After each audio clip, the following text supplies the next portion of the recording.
ഇന്ന് എൻ്റെ കൂടെ കിച്ചണിൽ എഫ്രൈം ബേബി ഉണ്ട്. 6 മാസമാകുമ്പോൾ കുഞ്ഞുങ്ങൾ ഇഷ്ടത്തോടെ കഴിച്ചിരുന്ന പല ഫ്രൂട്ട്സും വെജിറ്റബിൾസും എല്ലാം 1 വയസ്സാകുമ്പോഴേക്കും അവർ കഴിക്കാതായിട്ടുണ്ടാവും. കാരണം ഇപ്പോഴവർ ടേസ്റ്റ് നോക്കി കഴിക്കാറായല്ലോ. ഇന്ന് ഞാൻ ജോക്കുട്ടിനും എഫ്രൈം ബേബിക്കും വേണ്ടിയിട്ട് ക്യാരറ്റും പൊട്ടറ്റോയും വെച്ചിട്ട് നല്ല ഈസി ടേസ്റ്റ് ആൻഡ് ഹെൽത്തി ആയിട്ടുള്ളൊരു ഐറ്റം ഉണ്ടാക്കുകയാണേ. അതിന് വേണ്ടിയിട്ട് ഞാനിവിടെ 2 ക്യാരറ്റും 2 ഉരുളക്കിഴങ്ങും തൊലി കളഞ്ഞ് നമുക്ക് ഇഷ്ടമുള്ള പോലെ കട്ട് ചെയ്തെടുക്കാം. നമ്മൾ കട്ട് ചെയ്ത് വെച്ചേക്കുന്നത് ആവശ്യത്തിന് ഉപ്പും കുറച്ച് വെള്ളവും ചേർത്ത് കുക്കറിലിട്ട് നന്നായി വേവിച്ചെടുക്കും. ഇനി നമ്മൾ നന്നായിട്ട് വേവിച്ചെടുത്ത് ഈ ക്യാരറ്റും ഉരുളക്കിഴങ്ങും സ്മാഷ് ചെയ്തെടുക്കാം. ഇനി ഉടച്ചെടുത്ത ഈ മിക്സിലേക്ക് ഒരു 5 ടേബിൾ സ്പൂൺ ഓട്സ് ചേർത്തിട്ട് നന്നായിട്ട് മിക്സ് ചെയ്യാം.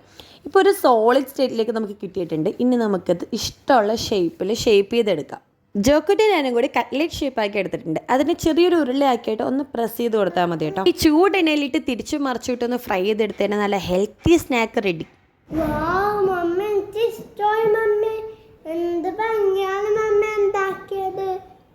താങ്ക് യു ജോക്കുട്ടാ. Welcome mummy. ഒരു വെജ് ഓട്സ് കട്ട്ലേറ്റ് എന്നൊക്കെ വേണമെങ്കിൽ പറയാം കേട്ടോ. നല്ല ടേസ്റ്റാണ്. എല്ലാവരും ട്രൈ ചെയ്ത് നോക്കണം. പിള്ളേർക്ക് മാത്രമല്ല നമുക്കും കഴിക്കാം.